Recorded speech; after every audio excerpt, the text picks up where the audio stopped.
pembakaran serta alih fungsi menjadi pertambangan dan perkebunan menyebabkan populasi sejumlah satwa langka di Kalimantan Selatan terancam punah. Beberapa satwa langka khas Kalimantan yang terus berkurang dan terancam punah tersebut antara lain buah madu, owa-owa, ikan emas, dan kata. Dalam 5 tahun terakhir terlihat populasi berbagai jenis satwa termasuk satwa langka semakin berkurang bahkan terancam punah. Menurut kata kepada Balai Konservasi Sumber Daya Alam, menurutnya pihaknya sangat prihatin atas kondisi kerusakan lingkungan, terutama degradasi hutan akibat masih maraknya penambangan dan alih fungsi kawasan hutan untuk berbagai aktivitas seperti pertambangan dan perkebunan.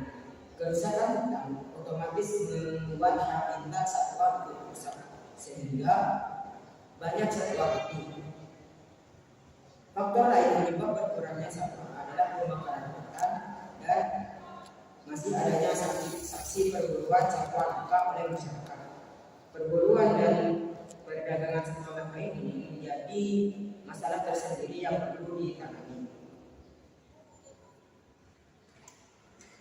Hasil tangkapan ikan sidap mulai dari Haji Yuli Sageha, peneliti Pusat Penelitian Oseanografi Lembaga Ilmu Pengetahuan Indonesia, mengungkapkan dalam wawancara dosen presentasi hasil penelitian ikan sidap di Widya Geraha LIPI Jakarta Rabu 25 bulan 6 2011. Belakangan sudah mulai turun hasil tangkapannya. Ukuran yang ditangkap juga sudah kecil-kecil. Katanya, menurutnya, penyebabnya adalah pola penangkapan memakai jebakan permanen sehingga tidak satu pun ikan yang bisa lolos dari jebakan. Belakangan sudah mulai menurun hasil tangkapannya. Ukuran yang ditangkap juga sudah kecil-kecil. Hadi juga mengungkapkan bahwa banyak nelayan masih menggunakan jumpadil sidap di muara sungai. Di Danau Poso juga banyak yang menangkap sidap yang akan bertelur, kata Hadi. Hal ini adalah salah satu faktor yang membuat populasi ikan sidap bisa menyusut. Menurut Hadi, sebenarnya ukuran konsumsi ikan sidap adalah 50 cm. Namun ikan sidap dewasa biasanya sulit ditangkap. Hal ini mendorong masyarakat untuk tetap menggunakan jumpadil, sementara tangkapan ikan yang akan bertelur tetap dilakukan sebab telurnya pun bisa dimanfaatkan. Bagian tubuh ikan sidap itu sendiri semuanya bisa dimanfaatkan. Telurnya bisa dibuat kaviar, lalu jumpadil bisa untuk sashimi. Dewasanya untuk sushi dan tulangnya juga bisa dibuat keripik di Jepang. Menurut Haji, sebenarnya sudah ada peraturan pemerintah tahun 2009 yang melarang ekspor sidap tersebut, terutama jumpadil. Tapi kenyataannya hal itu masih berlanjut. Pada masyarakat yang menganjurkan untuk menangkap berdasarkan musim serta perbaikan alat penangkapan. Sebenarnya bisa menggunakan sesel itu semacam cukup kalau dengan trap seperti sekarang kan ada yang bisa terus. Apalagi trapnya permanen. Yang mengakui memang sulit melakukan pengaturan sebab masyarakat pun mencari penghasilan. Namun ke depan ia berupaya untuk mengembang artificial reproduction. Tapi untuk ini kita masih perlu paham dulu tentang sidap tropis ini. Jadi masih perlu penelitian. Ikan sidap adalah jenis ikan yang hidup di air tawar dan air laut. Ikan sidap biasa bereproduksi di laut, sementara anakannya akan tumbuh di air tawar. Ikan ini merupakan salah satu komoditi penting sebab bisa diekspor dengan harga 250.000 per kilogram. Biasanya jenis ikan ini diekspor ke Cina dan Jepang. Oke, untuk selanjutnya akan dibacakan oleh Abdul Muiz. Oke, selanjutnya harimau Sumatera. Populasi harimau Sumatera di Bengkulu memperhatikan Bengkulu. Populasi harimau Sumatera di Bengkulu saat ini terancam punah habitatnya banyak dirusak oleh sebagian masyarakat yang tidak bertanggung jawab.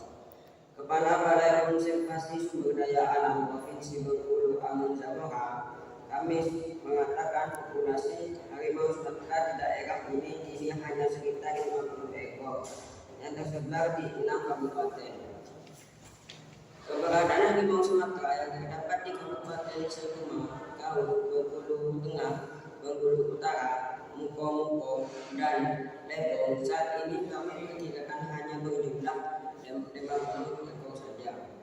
Akibat banyaknya perusakan hutan lindung yang menjadi habitat satwa langka tersebut menjauh.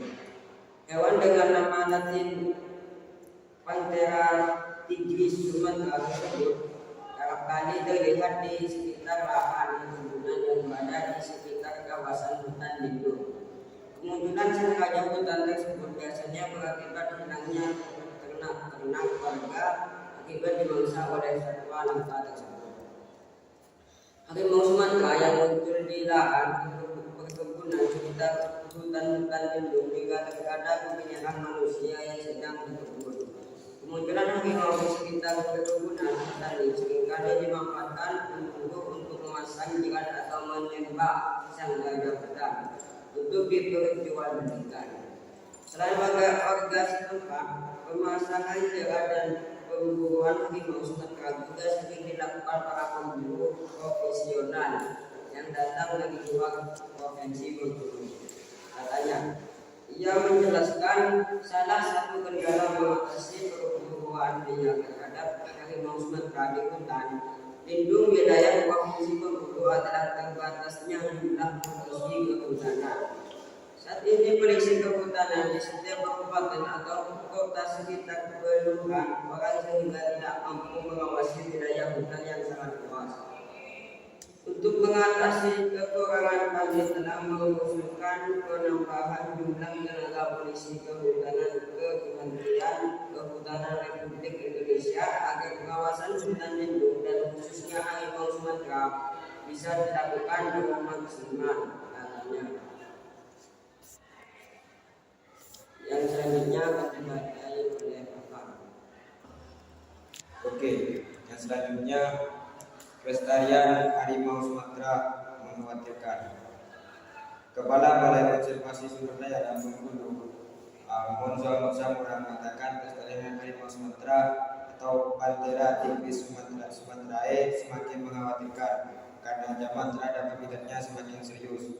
Habitatnya terus terganggu karena penebangan hutan secara liar dan perambahan liar masih marak, katanya. Akibatnya, selama 2011 terdapat 7 laporan konflik antara manusia dengan harimau yang memasuki kebun dan perkampungan warga. Tidak sedikit ternak peliharaan warga yang dimaksa satwa yang terancam punah itu. 7 kasus ini yang dilaporkan resmi ke BKSDA. Kami yakin banyak kasus yang tidak sampai. Jumlah ini termasuk tinggi dan membuktikan ancaman terhadap harimau juga semakin serius. Yang mengatakan 7 kasus tersebut tersebar di 5 kabupaten yakni Sekuma, Bengkulu Utara, Muko, Lebong, dan Kaur. Dari 7 kasus tersebut, 6 kasus bisa diselesaikan dengan pengusiran harimau ke dalam hutan. Sementara 1 kasus yakni di Kabupaten Seruma, seekor harimau harus diamankan dan saat ini sudah direlokasi ke Tambling, Provinsi Lampung. Evakuasi adalah jalan terakhir. Kalau masih bisa diusir ke dalam hutan, akan kami upayakan tambahnya. Amon mengatakan tidak hanya perambahan untuk berkebun, tidak sedikit pemukiman warga yang berada dalam kawasan hutan produksi dan hutan lindung. Menurutnya, kondisi ini akan membuat konflik manusia dengan harimau semakin tinggi, sebab manusia yang memasuki habitat satwa tersebut. Data BKSDA menyebutnya dari 45.000 hektar luas kawasan hutan konservasi yang tersebar di 10 kabupaten dan kota daerah itu 70% sudah dirambah. Sejumlah pelaku dalam hutan yang diduga akan berburu satwa harimau Sumatera diambang kepunahan. Medan, Keberadaan harimau Sumatera yang berada di beberapa provinsi Sumatera terancam punah akibat semakin tingginya perambahan hutan yang menjadi habitat hidupnya hewan satwa langka tersebut. Direktur Sumatera Rainforest Institute atau SRI Rashid Asaf Domoran di Medan Ibu mengatakan, dewasa ini perambahan hutan makin banyak dilakukan oleh orang-orang yang tidak bertanggung jawab. Saat ini populasi harimau Sumatera atau Panthera tigris sumaterae